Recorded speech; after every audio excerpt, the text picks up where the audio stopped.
Ay! Ay! Studio ko! Sabi sa inyo, may multo dito eh. Rolling na po Umaarte na nga ako eh. Ay! Andyan na pala kayo. Welcome na.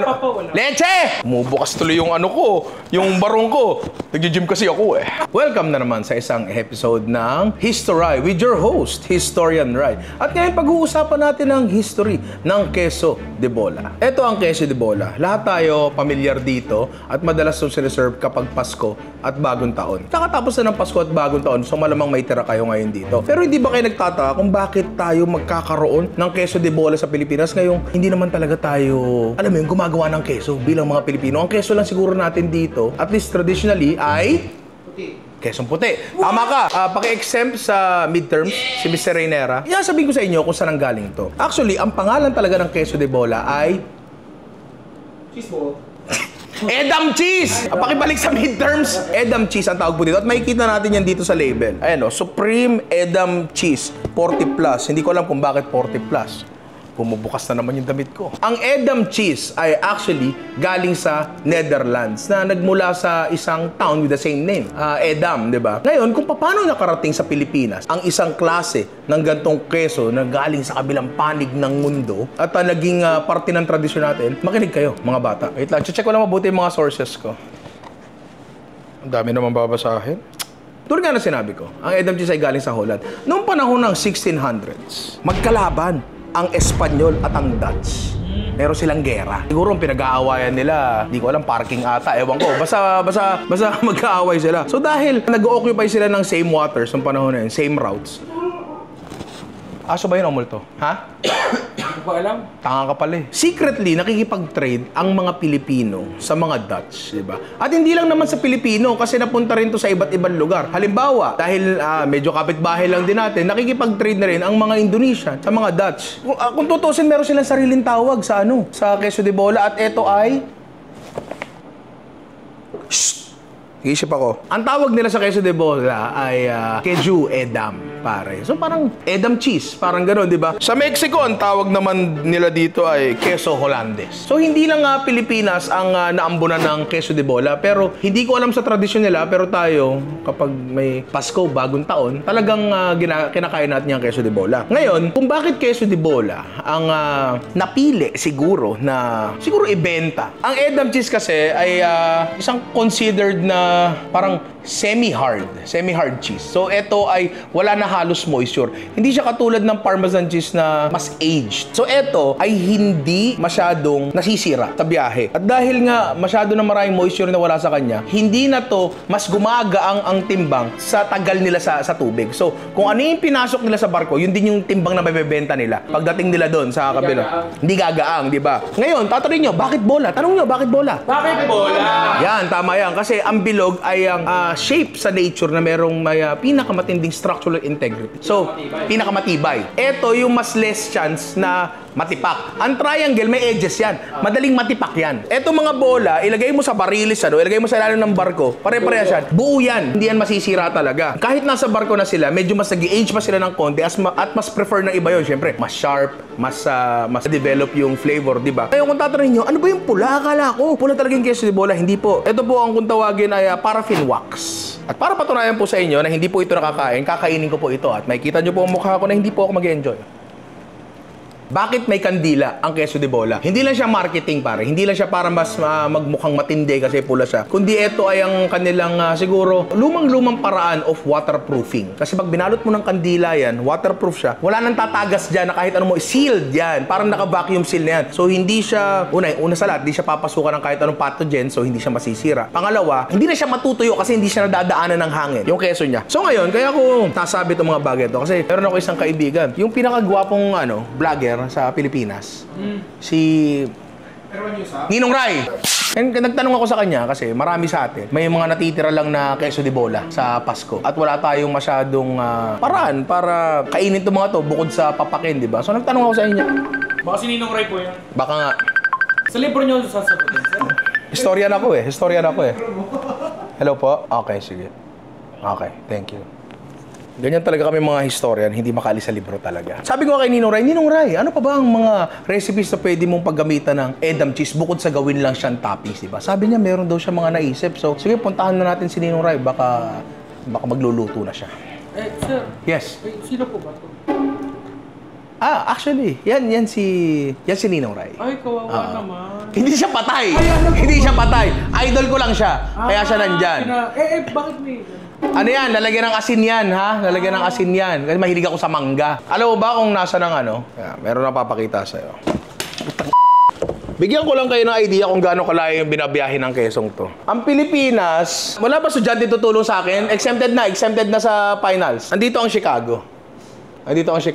Pero ang Pilipinas ay nandito. Ang Spain, alam ko nandito banda. Nandito. Nandito ang Spain, no? Nandito. Madrid.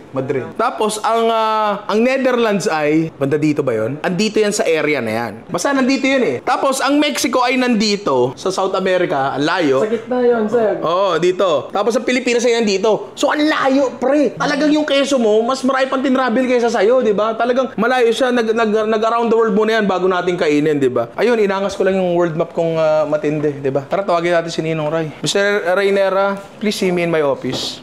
Sir, bakit? Tuwad. Sir, may suka ka sa library. Hindi, kasi yung kabila, para sa mangga, di ba? Tumahig naman ako sa chicharon. Ay, sir, sige po, ingat po. Si Historian Ray, uwi na. Kasi part ko na daw to eh, di ba? Sabi ni Professor Ray, gumawa daw ako ng recipes para sa queso de bola. Kasi tama nga naman siya, pinapapak-papak lang yan eh. Ang bagay na yan eh, di ba? Si Papa, mahilig dati dyan, di ba?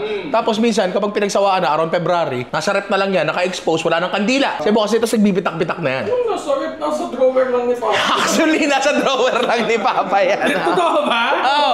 Actually, hindi nga sa drawer eh. Ito sa lamisita. Oo. Pero pag nilagay mo kasi sa rep yan, bibitak yan, tapos sumarating sa puya, sobrang tigas. Sobrang tigas yan, hindi mo na magamit. So, bago pa dumating ang katigasan, gamitin na natin. May mga bagay kasi kapag tumigas, mas nagagamit. May mga bagay naman na kapag tumigas, hindi na nagagamit. Tulad nga ng queso de bola. Ito nga ang ating queso de bola. Ngayon ha, hindi ito sponsored. Pero nung bata kami, ito yung brand na nabibili sa palengke. Mark of the Pineapple.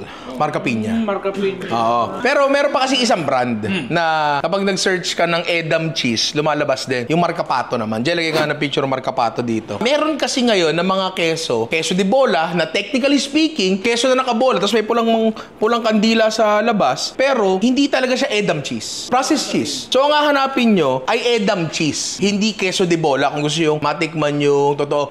Basta nandun yung salitang Edam, tsaka nakalagay dito, imported from Holland. Yun siguro yung totoong queso de bola. Ingat kayo doon sa mga hindi talaga Edam cheese. I mean, masarap pa rin naman yun. Pero baka hindi siya para dito sa gagawin natin. So, ang knock-knock natin ngayon, Edam. Hindi, queso de bola.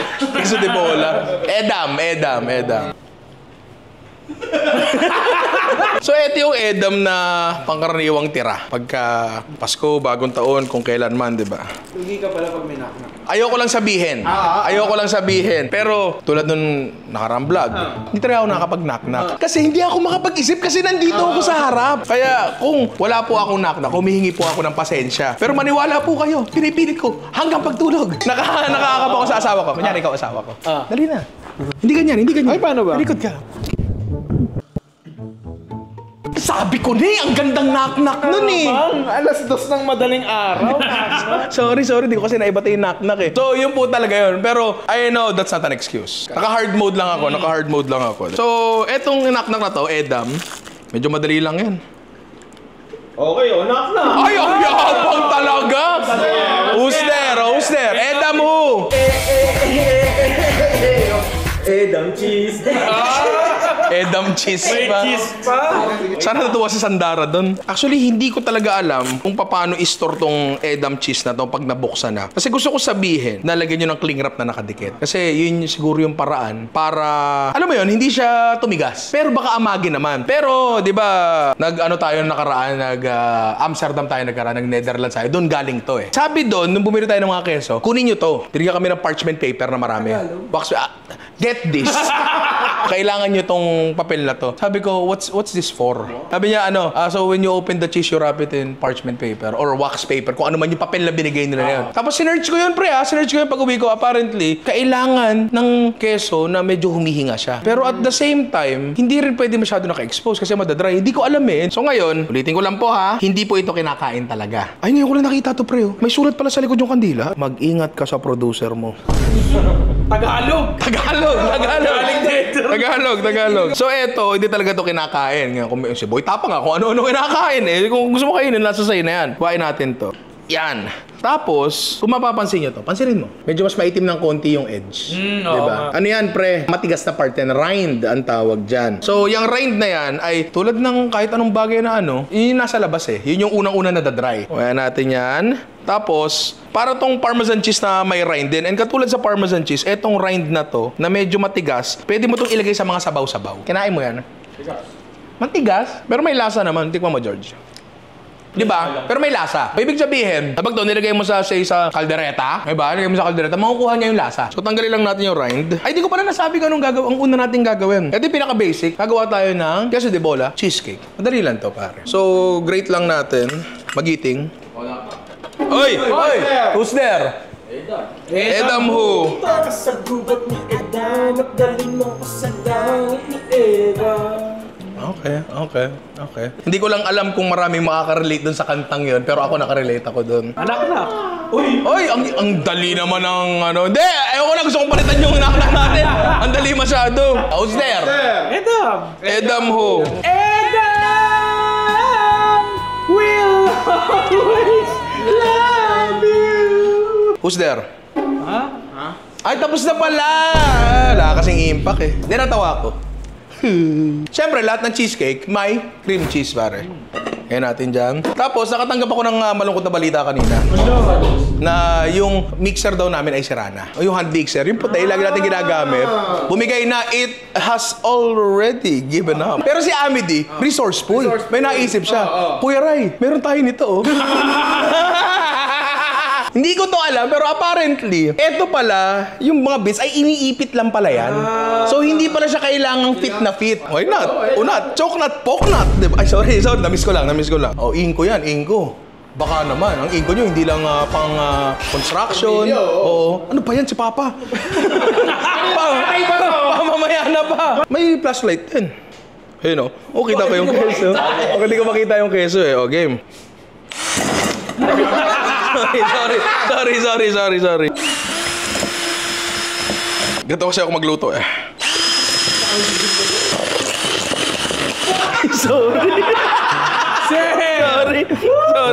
Sorry.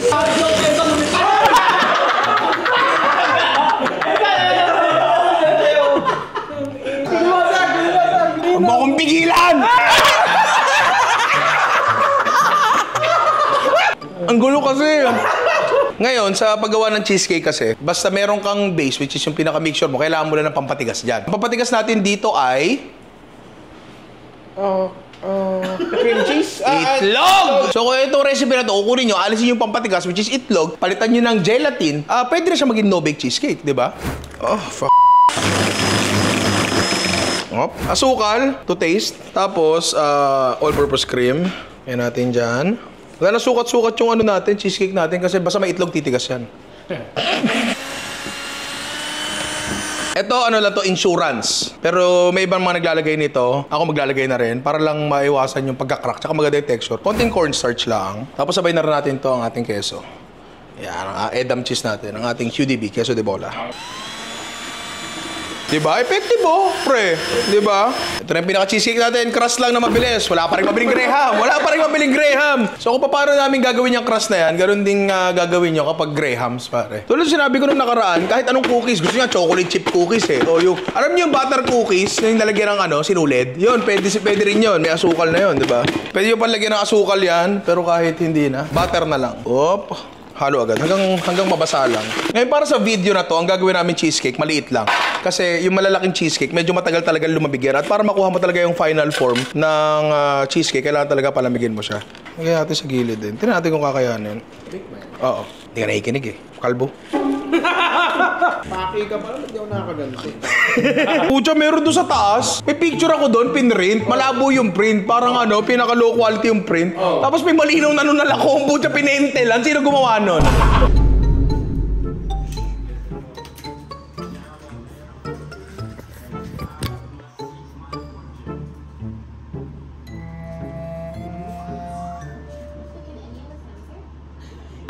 Hindi, bakit? Hindi ba totoo? So, ikaw gumawa nun? Hindi. Tapos yung mixture natin, ilagay na natin dyan. Dahan-dahan lang. Yan. Kahit lumampas dun sa ano, lumampas dun sa Graham, okay lang, o, di ba? It looks like it was measured. Parang sinukat lang. Eto, nasa tray, di ba? Lalagyan natin ng tubang. Oo. Ito talaga ang tamang paggawa ng cheesecake. Kasi, yun.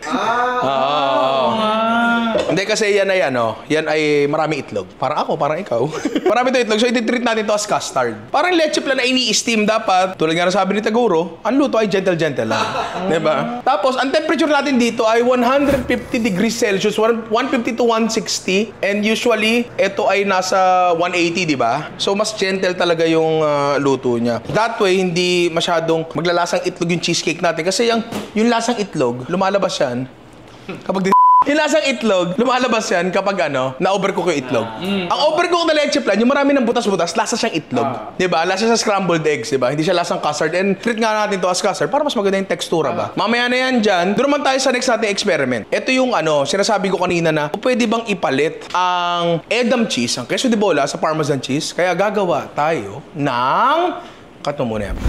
Queso de bola, carbonara. So susubukan natin kung pwede bang ipalit ang pecorino romano o parmigiano reggiano sa Edam. Knock-knock. Edam. Edamin ang pusong sinugatan. Ganda nun, no? Ganda nun. Alam mo, ako naman yung nag-iisip ng content. Ako rin naman minsan nagde-declare ng knock-knock. Bakit hindi pa ako mag-isip ng knock-knock in advance, di ba? Teka lang, Kat and Jean ay nagluto ng carbonara dito. Si Jean lang, wala Si Jean lang pala. Hindi niya tinanggal yung balat, di ba? Ako kasi tinatanggal ko yung balat sa guanciale. Hindi, nakasanayan ko lang. Huwag ko nang tanggalin. Huwag ko nang tanggalin. Mali ka. Mali ako. Usually ginagamit dito, kaya pecorino romano. Ang pecorino romano ay hard cheese. Ito ay semi-hard. Parang si Alvin. Ang qualities kasi ng Parmesan cheese, hindi talaga siya totally nagme-melt. Lumalambot siya. Para nangyari sa kanya, tunaw rekta mantika. Diba? Ito, I believe na natutunaw pa siya. Kasi hindi siya ganun ka-aged. So, I think ang mangyayari dito ay lalabas to na mas creamy ng konti. Ewan ko, magandang bagay ba yun? Pangit na bagay ba yun? Hindi ko alam. Malalaman natin yan. Kaya nga tayo nandito. Diba? Kasi tayo ay mga likas na... Mayaman. Likas na mayaman. Guanciale, ilagay sa malamig na pan. Hindihan na natin. Tulad na like ko sinasabi, ang carbonara, it's a dish of timing. Kasi kita nyo yung pasta natin, hindi pa luto. Ita-timing natin yan. Meron tayong tubig dito. Lalagyan natin ang katambal ni Sanchay. Sina. Nakakatawa pa rin, di ba? Kahit 2025 na. Kaya tayo ng pasta. Yan. Kaya alam muna natin magmantika yan. Ito malamang marunong na kayong magluto nito. Ginagawa natin dito yung authentic Italian method. Resulta lang naman ang inaabangan natin dito. Pero syempre, papakita ko pa rin yung buong proseso sa inyo. Itlog. Ilang itlog? Mga 5. Oh! Coconut. Sorry. Pero natin yung mga yolk. Lagyan natin dyan. Pag pala tatlo yung yolk mo, no? Yolk. Yan. Tapos, try ko lang tong isa. Kasi usually magagawa tayo, puro egg yolk lang. Eto, lalagyan natin ng 1 whole egg. Bakit? Wala lang. Hindi, para mas ano siya. Kasi leaning on na tayo dun sa pagiging ano niya. Medyo creamy niya ng konti. So, pag dinagdagan mo pa ng isang egg white, baka masyadong rich. Yun lang yung sinasabi ko. Ayan na. Tapos kuha na tayo ng ating Edam cheese. Natin dyan. Yan. Damihan mo. Yan. Parang gagana to, par. Parang gagana to. Yan natin paminta. Marami talagang paminta, pre. So, mas maganda kung cracked, wag yung ano, pamintang panlugaw, pre. Yung pinong-pino. Oo. Ano mo sabi sa akin? Sa palengke, kasi narinig ko to sa palengke, Alam mo naman, chismis sa palengke, matindi. Sabi sa akin, yung pamintang pino daw na yun, pre, meron daw, ang extender daw nun, ay pinatuyo at dinurog na buto ng papaya. Hindi ko alam kung gaano ka totoo. Ayan. So, ngayon, na tayong ginagawa, hinihintay na lang natin to. So, cut mo muna yan, papagupit na si Alvin. Kalbo. Kolbo ko daw. Uy! Okay na yung pasta natin, pre. Una natin. Lagay na natin dito sa ating guanciale na saktong-sakto na luto. Tapos dito umaalat yung pasta ng iba, yung carbonara ng iba. Lalo kapag small batches lang. Kasi etong tubig na to, ng konti na to. May asin to. So lalagyan natin ng konting tubig para lang mabawasan yung alat niya. Yun. Kukuha tayo pasta water. Halo natin. Konti lang muna. Temper. Ininit muna natin ng konti kasi kapag nilagay natin yan dyan, ma-overcook yan. Patayin natin. Gawin natin yan habang hinahalo. Tapos dagdagan pa natin ng pasta water pa para lumabas yung creaminess. Actually, no, para siyang na-overcook. Kahit nakapatay yung apoy niya. Pero dati, ginagawa ko naman to hindi. Feeling ko, properties nung queso yun, ewan ko baka rin dahil nagdagdag ako ng egg white, hindi ko sure. Meron parang curds na nagpo-form. Kasi mga dati kong ginagawa carbonara, hindi ganito. Pero mga dati naman ginagamit ko kasi, pecorino romano, parmigiano reggiano, kung anong available, di ba? Pero malalaman natin. Yung pala yun, tornado extraction. The volcano eruption. Pangalawang beses mo na dyan, wala naman nag-react. Konti pang edam sa taas, tapa mints pa. Ayan, at eto na pare, ang ating edam carbonara. Mukha naman siyang masarap, pero paano natin malalaman kung masarap pa talaga? Tikman na natin yan. Pero bago yan, Jerome, sumo ka muna. Konti lang.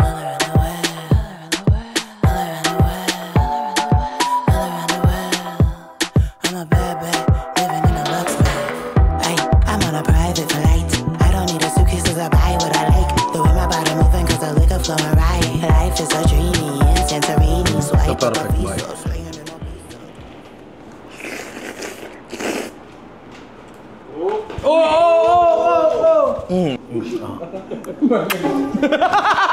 Nakaisa rin. Okay. Pero hindi siya, yung edam, medyo mas mild siya. Mas mild. Tama ka. Masabi mo bang mas creamy siya? Oo, medyo mas creamy. Medyo mas creamy siya ng konti. Kasi yung carbonara na ginagawa natin pang karaniwan dito, mas sharp eh. Mas nandun siya sa spectrum na yun eh. Masarap ba? It is the winner. It is the winner. Actually, tama naman yung sinabi ni Alvin. Ano siya eh? Mas less maalat ang ang pecorino romano o parmigiano reggiano. Tapos, mas sharp yung lasa niya. Ito, leaning on the more creamier side. Sip-sipin mo.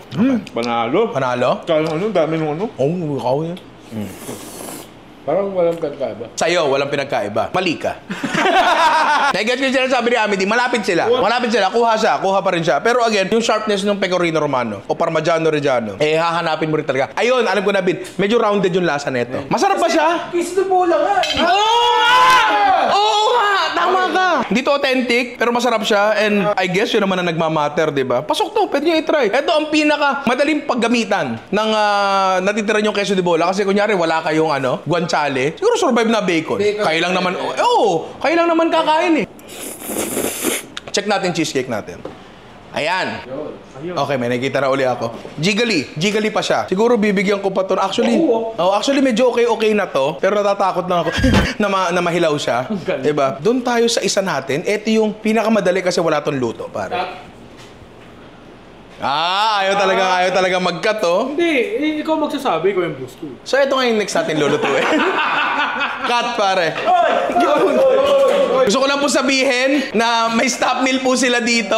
Pinapakain po sila. Hindi po sila gutom. Bago natin simulan yung isusunod natin dish, pwede na ata to. Yan. Jiggly yung gitna. Yan ang gusto natin. That's what we want. Bago natin kainin to, kailangan muna talaga itong palamigin. Kasi yung hindi talaga nag-crack. Kasi usually talaga nag-crack ang cheesecake eh. Tulong talaga ng yun, ng cornstarch yun. Karaniwan, ayaw maglagay nun kasi kesyo dugas daw, ganyan. Alam mo yun, okay lang naman na mag-crack daw ang cheesecake kasi lalagyan naman ng toppings. Depende na sa'yo yun. Wala namang problema nun. Kailangan natin siyang ilipat. Lalagyan natin dito para may airflow sa ibaba. Tapos tatapat namin sa electric pan yan. Pero mamaya magdi-deflate ng konti yan. Okay. Mainit yan. Dahan-dahan ha. Pag bumagsak, babagsak din kita. So ngayon, doon tayo sa next natin, pare. Ang gagawin natin ngayon ay pwedeng palaman, pwedeng sausawan. Gagawa tayo ng cheese pimiento, pare. Minsan ko nang narinig si Alvin magtanong, ano ba yung pimiento? Sinabi mo dati yun eh. Alvin, eto yun. Di ba yung panggawa ng bahay? Yung minahalo. unang murder sa 2025. Pimentones. Yan. Pinabili ko talaga to para sa content na to. Ngayon, nabibili dati to nung araw, nung ako'y bata, nakalatang maliliit. Actually, ngayon pa may mga local brands pa rin naman na nagkikerry pa rin naman ito. Ito na yung pinakamabilis na kuha namin. Sa tansya ko, ang pimiento, I think hindi ako nagkakamali, ay bell pepper. Tingnan mo nga. Anong bell? Pimiento, tama nga. Ang bell pepper nga. Bell pepper siya. May kakaiba silang ginawa. Ayan o, wala tong balat eh. Walang balat to. Kasi ang balat ng bell pepper, ma-plastic yan. So, merong actually kaming bell pepper dito. Just in case na hindi kami makabili niyan. Tapos, i-roasted bell pepper mo lang to. Yung technique na ginagawa natin, sinusunog natin sa kalan. Tapos, binubowl natin, kinikling wrap natin para matanggal yung balat, diba? Tapos, kung titingnan mo, parehas nga nang nasa picture, oh. Ngayon, eto siya. May nabibili ito, nakalata, naka-foil pack. Pero parang nga lang siyang yung roasted bell pepper natin. Ang sarap. Kuha tayo niyan. Tatry natin tong hindi masyadong masabaw. So, pipinuhin talaga natin to. Ang sarap hiwain, no? Kasi yung pimiento natin, yung bell pepper natin, sobrang mahirap hiwain. Hindi mo magaganya. Ayun, tinan mo, oh. Oy! Who's there? Edam who?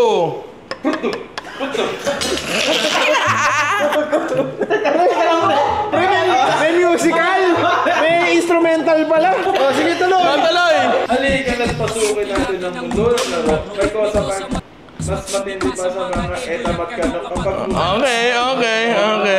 Okay. Edam at kano. Okay. Yan. Pinuhin mo pa. Bilisan. Meron tayong cream cheese uli dito. At kanina kasi, mali naman kasi talaga yung ginawa ko. Malamig kasi yung cream cheese na yon. Kahit anong mixer naman may hirapan doon, di ba? So eto, hiniwa-hiwa ko na ng konti para mas madali i-mix. O, di ba? Mas madali? Oo. O, di ba? Beyblade! Ibitawan ko na. Cream cheese attack! Oh, tapos meron tayo ditong melted butter. Kaya natin dyan. Actually, medyo nag-brown yung butter, pre. Pero okay lang yan. Mas masarap. Tapos, syempre, ladies' choice. Majonas. Oh, di ba? Sakto yun. Sukat yun, pre. Ang ating pimiento. Dito kayo papasok to. Si Edam. Kaya natin dyan. Damihan mo. Tingnan natin. Ayaw nga, no? Masyado siyang thick. Ganito naman talaga dapat yun. Pero parang gusto kong... Hindi, okay na. Konting asin. Tingnan natin ang konting tamis lang. Tapos, konting paminswa. Ano naman siya ng CR? Ang tagal mo dyan sa CR. Gumagawa lang po ng pimiento. So, walang dagdagan pa ng extra melted butter. Mas lalabnaw to. At least malapit dun sa Filipino cheese pimiento. Iba kasi mga recipe nito eh. Kung 10 lola tanungin mo, 10 recipe makukuha mo eh. So ngayon, eto na siya. Pero paano natin isi-serve? Pwede mo namang... May plema po yun. Pwede mo namang pahid na sa tinapayan, pero meron tayong konting idea. Oh, lagay natin sa gitna kasi sausawan nga yan. Ano tayo mga isasaw-saw dyan? Tulad yan. Bready sticks. Oh, bibili lang sa suking tindahan yan. Pita. Ito ba yun? Lays o nachos? Lace. Ha? Ayan, lagay mo dyan. Tapos, sa kabila, mga healthy naman. Ay, tuwan-tuwa si Alvin. Favorite niya pareho yan. Favorite pareha si Alvin. Ito, masarap Alvin, oh. Sobrang juicy, oh. Ay, ang sarap. Tabi natin sa nachos yan. Tapos, ay, Alvin, oh. Ano yung bata sa Sa Instagram ba yun? Si Juju. Yung sa pipin, ay sayote.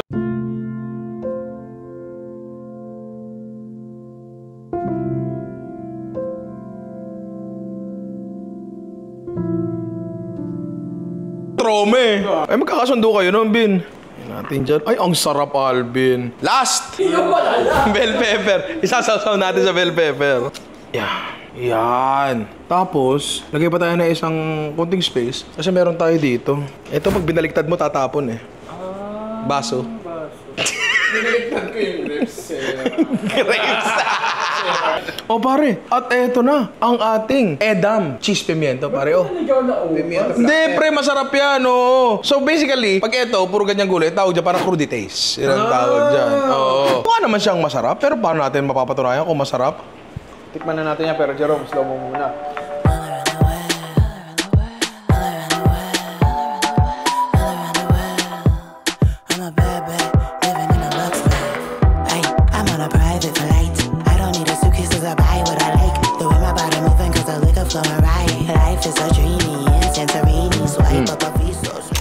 Yung unahan mo, okay. Ang perfect bite kasi mamaya, habay-habay lahat yan. Breadsticks. Ito yung mga ano yan. Ito yung mga tipong bagay na hindi masyado ma-alter yung lasa ng dip natin. Kasi parang tinapay lang naman yan eh. Pita, sports car, yung red. Just Fita. Isang kahilingan. Sports car! Yung red! Kung naalala niyo yung commercial na yun, mag-asawa na kayo. Okay, masarap naman siya. Pero ito sasabihin ko, kung nakatikim na kayo ng pimientong matanda, yung gawa ng mga lola lang kasi nakakagawa nun.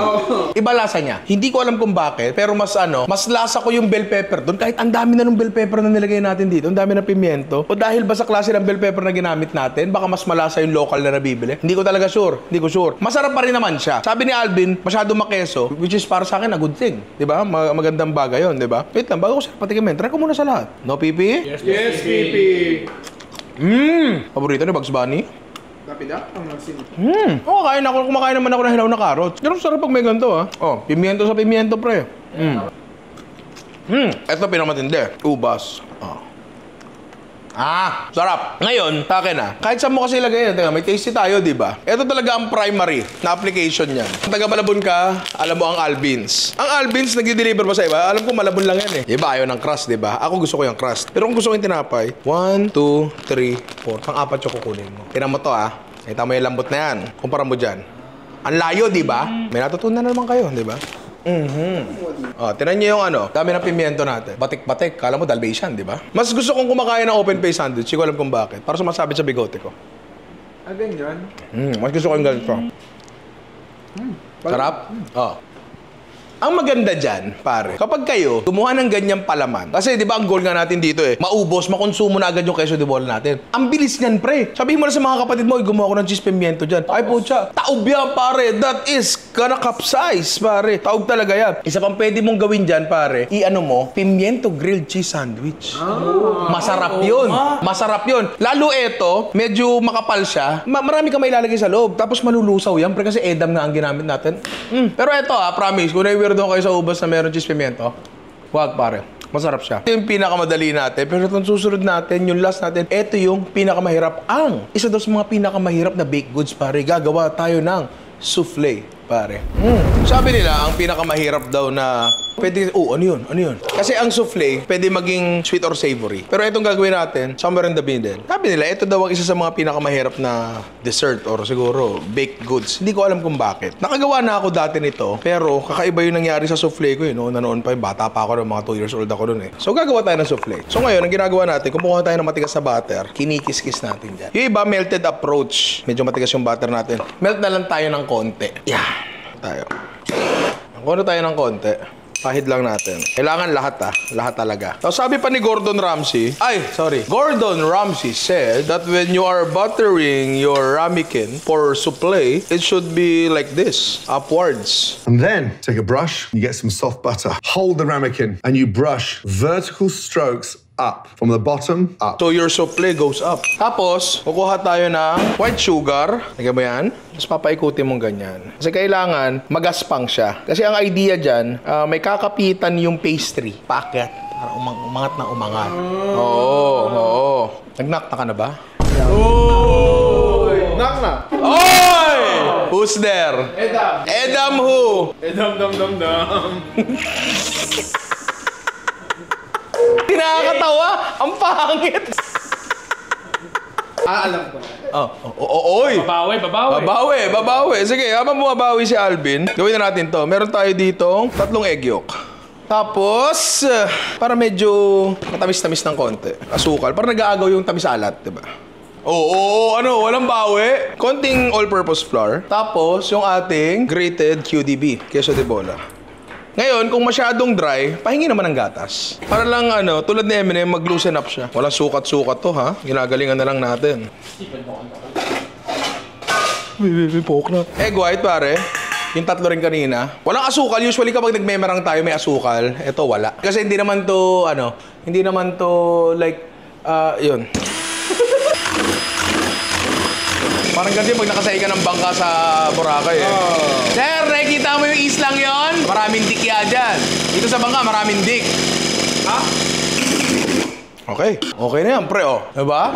Oo. Ngayon, kukunin natin yung kalahati. Lagay natin dyan. Kailangan nating ihalo muna to para maging light muna yung mixture. Halo talaga muna, na matindi. Tapos lagay na natin tong rest. Etong susunod ay ifo-fold na lang natin to para ma-maximize natin yung hangin na meron. Eto kasing hangin na to, eto ang tanging magpapaalsa sa kanya. Eto na yung ramekin natin. Lalagay na natin yan, Dayan. Actually, pang dalawang ramekin talaga to. Kaso, hindi ko maintindihan bakit nawawala yung mga ramekin dito. Meron kasi dyan yung maliliit eh. Pero wag yun. Salang natin to sa oven.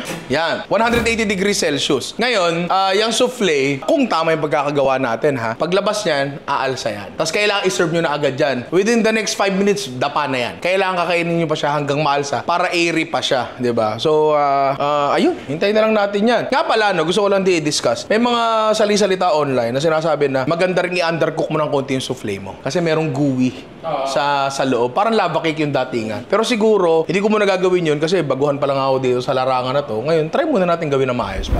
Habang nakasalang yung souffle natin, eto, ang susunod natin i-discuss. Yung rind. Sabi ko kanina, pwede niyang panglasa sa mga sabaw-sabaw o kung saan man, di ba? Pero may nakita kami, TikTok, di ko alam kung totoo. Try natin ha. Yan, kuha tayo na medyo maninipis. Hiwa tayo ng ganyan. Silagay natin sa plato. Tapos, ima-microwave natin to on high, 1 minute.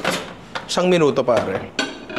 Wala nang cut-cut to ha. Tingnan natin kung anong mangyayari. Kasi pre, kung etong nakita namin ay totoo, this is a game changer, pare. Yung supply pala natin, kasalukuyang umaalsa. Mukhang gagana siya. Ayun na, naamoy ko na. Tingnan nyo anong nangyari. Siya ay umalsa. Ngayon, palalamigin lang natin ng konti to. Actually, parang konti pa. Salang pa natin. Konti pa, konti pa. Kapag ito ay lumamig, ito daw ay malutong. Oo, sabi nila ha. So palamigin lang natin ng konti yan. Inaalis ko na agad sa plato hanggat mainit pa kasi baka manikait. So ito na siya, malamig na. Tingnan nyo pre. Ayun o, nagkabutas-butas siya. Naging para siyang, nag-puff up siya, naging para chichirya siya. Ngayon, malutong ba? The perfect bite. Tagatin mo! Di ba? Maalat na rin ha? Maalat, keso to eh, di ba? Ang lutong oh. This is a game changer pare.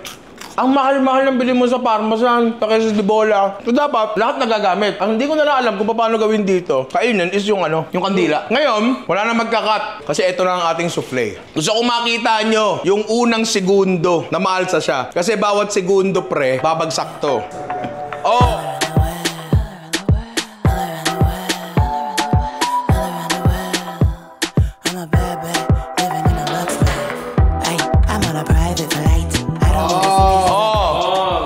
Diba? Walang sukat-sukat dyan. There is no measure-measure. Ito na right out of the oven. Ang ganda, pare. Tagit na kakaagad kukuha. Ayan, medyo gooey. Iyon. Tignan mo yung loob. May makakita ba sa inyo ng loob? Camera to, silipin mo nga. Matinapay siya. Tapos airy din. The perfect ba? Halika dito, Poknat. Lalagyan natin ng gito. Umuusok, pre. Pre, rep nga. Umuusok. Di ka naman natatakot. Si Papa, inaano ka?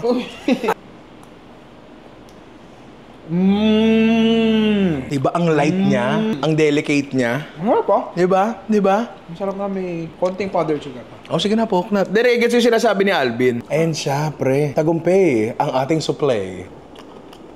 Ito tikman mo. Kasi may dumikit na asukal dito, diba? Ay, tama. Gilid.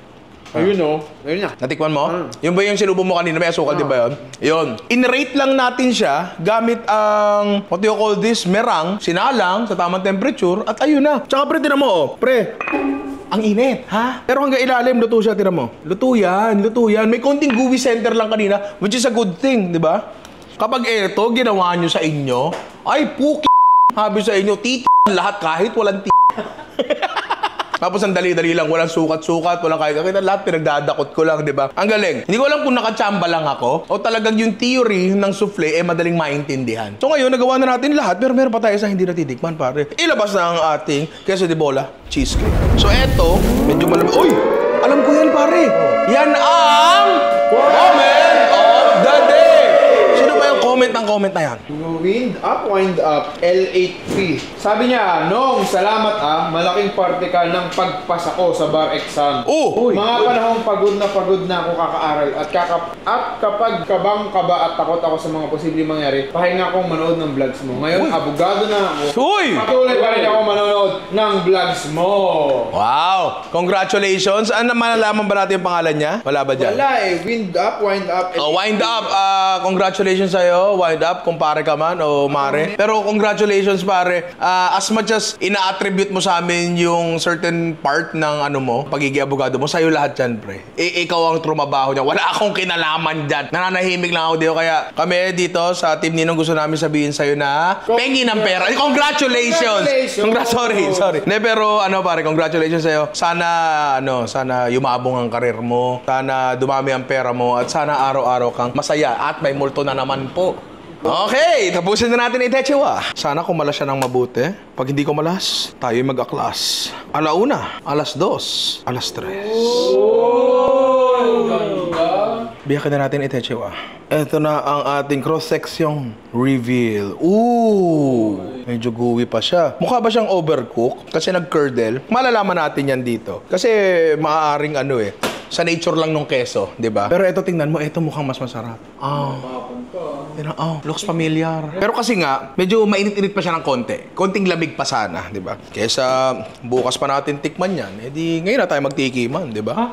Ha? Teka lang, bago pala tayo magtikiman, Jerome, sama muna konti lang. Excited na ako.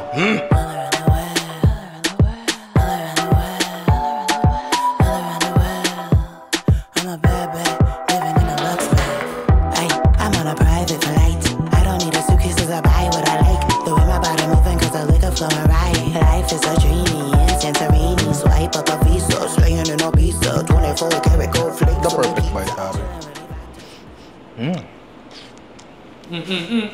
Hoy! Dali, ihala siya. Dali, bilisan niyo ba? Hi! Bill, halika dito. Gano'n ka kahilig sa cheesecake? Sakto lang. Pero mula sa coffee shop tayo, lagi ka naka-cheesecake. Lagi kang cheesecake, ano sakto lang? Konti lang, 9. 9. Hindi siya rich or nakakaumay. Hindi siya nakakaumay ng normal na cheesecake. Yung makakapal na cheesecake sa mga coffee shop. Ito kasi, hindi siya sobrang tamis una sa lahat, 'di ba? Maalat yung keso natin. Kumontra pare. Tsaka ito hindi ako naglagay dito ng vanilla. Hindi ako naglagay dito ng lemon. Kasi ayoko naman ng tequila. Hindi. Pero kasi gusto ko talaga ang maging forward na lasa dito ay yung queso de bola. Ngayon, tatanungin kita, lasa ba, Alvin? Tama, lasang-lasa. Lasang-lasa, di ba? Pero asim yan ng konti, baka gagana pa naman. Pero aagaw na yon, di ba? Kung may vanilla yan, baka, ang vanilla kasi halos din natin nalasahan kasi sobrang sobrang exposed tayo sa lasa na yon, di ba? Andre, halika nga dito. Ito, yung bandang likod, yan. Yan yung medyo buo. Sarap nga, boss. Panalo. Thank you, Midi, halika dito. Si Midi kasi si Alvin, sugar man. Si Midi, dessert man. Magkaiba yon. Okay sa'yo? Lasa may queso de bola. Lasa may pagmamahal. Ayun. Yun yung mahalaga kasi doon. Oo, may pagmamahal to, pre. Sarap nga yung biskop. Bagay siya. Nung sinabi kong Biscop Soto, sabi mo corny. Bakit bigla mong binato? Nung naka-vlog na, tsaka mo binato. Ano, sa'yo yung joke na Biscop Soto? Akin yun! Biscop Soto? Tumama ako. Sino mas nakakatawa? Nung ako yung nagsabi o si Alvin? Ay, ikaw. Kasi gaya-gaya lang kalbo. Ang kalbo. Bakit pa Ano? Nakita mo yun? Fork drop yun. Diba? Masarap to. Lasa siyang cheesecake una sa lahat. Pero lasa din siya queso de bola. Talaga nag-aaway Parang naglaban si Voldemort dyan sa kasi Harry Potter. Nagaganunan yung kapangyarihan nila. Ganon. Parang nagsalpo ka ng Chidori at Rasengan yan. Parang ganon Gitnang-gitna talaga. Hindi siya lasang cheese lang. Sa totoo lang. Lasa siyang edam. Diba? Katulad din ng Parmigiano Reggiano. Alam mo na pag meron doon. Alam mong pag nandun siya. Eto, ganon din. So, sa kahit anong putahe mo ilagay ito, talagang magsha-shine to. Diba? So, mag-iingat lang kayo kung gagawin yung toppings to. Kasi ito yung cheese na medyo pastar. Pastar tong keso na to. In the sense na parang, ay, pansinin nyo. May ganon may ganon niyang keso na So, use it wisely, use it sparingly. Yun nga, hindi lang naman dito pagkatapos sa mga aplikasyon ng EDAM, pinili lang talaga namin yung mga hindi pangkaraniwan. Kasi pwede mong itapisan kahit saan eh. Diba? Pwede mong gawin cheese stick yan. Kasi natutunaw din yan. Pwede mong gawing... Dynamite, diba? Napakarami pa. Kasi pare, sa mga ganyang ingredients, the possibilities are... Endless! Yan, maraming salamat mga inaanak sa panonood. Kung gusto nyo pang manood ng ganito, ayan, click nyo lang dyan yung mga video. I love you all. Mwah.